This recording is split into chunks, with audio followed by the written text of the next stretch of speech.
Alhamdulillah kali ini saya berpeluang berkongsi dengan anda semua mengenai kepentingan ibadah dalam kehidupan Muslim. Pertama sekali saya akan menerangkan tentang konsep ibadah dalam Islam.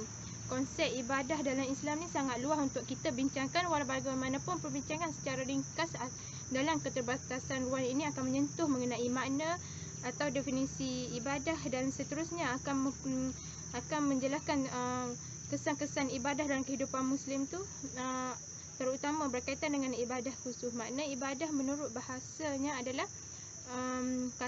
menurut kata dasar adalah ain, ba dan dal. Pengertiannya ialah patuh, taat, setia, tunduk, menyembah, menghina dan memperhambakan diri.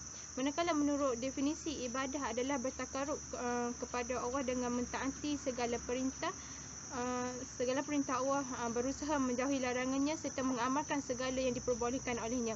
Manakala menurut Ibnu Taimiyah pula, ibadah ni adalah semua perkara yang disuka dan diredai Allah, sama ada perkataan, perbuatan zahir dan batin.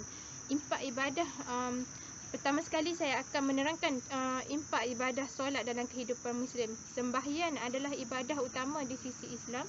Hal ini begitu ditegaskan dalam Al-Quran kerana amalan awal yang ditanya akhirat kelak adalah kerja amalan kita, seperti memungut, derma dan sebagainya, tidak memenuhi isyarat, maka ia tidak dikira ibadah di sisi Allah Subhanahu Wa Taala. Manakala kerja yang dibuat tidak dinilai ibadah sembahyang, jika baik solatnya, maka baiklah yang lain dan sebaliknya. Jika rosak, maka yang lain tu turut rosak. Di antara impak atau kesan solat, pertamanya adalah solat ni pertama sekali solat mendisiplinkan diri individu tu ataupun seseorang tu sendiri.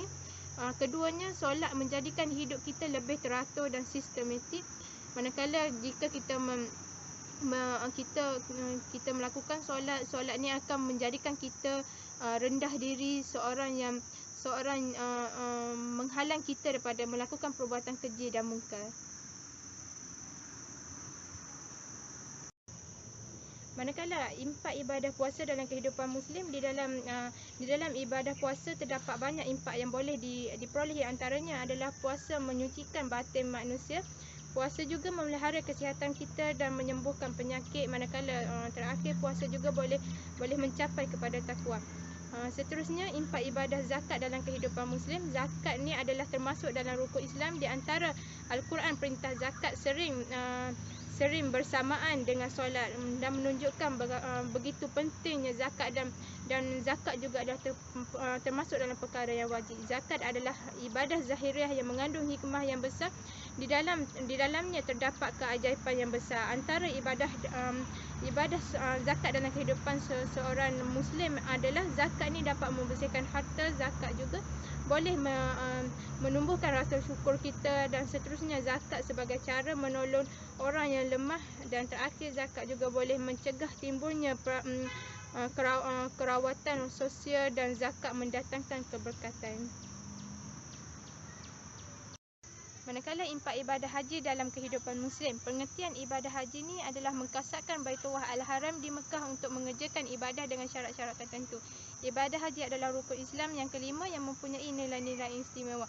Antara impak yang dapat dilihat dari ibadah tersebut adalah, pertama, haji menjadikan seseorang tu sedia untuk berkorban. Haji memperkukuhkan jiwa tauhid seseorang. Haji mengingatkan akan kematian, dan seterusnya. Haji ni mengikis sifat egois dan sombong. Dan terakhir, haji mendorong kita untuk menteladani perjuangan Nabi Muhammad SAW. Maka secara kesimpulannya adalah Islam ni agama yang sempurna kerana ia mencakupi dari segala aspek kehidupan Muslim. Dan sesungguhnya apa yang diperintahkan oleh Allah Subhanahu Wa Taala adalah baik untuk kita semua, bukannya untuk Allah Subhanahu Wa Taala. Dan lebih baik sekiranya kita mengkaji terlebih dahulu dan mendapatkan hikmah dari segala ibadah yang diperintahkan oleh kita semua. Sekian, wabillahi taufiq wal hidayah. Wassalamualaikum warahmatullahi taala wabarakatuh.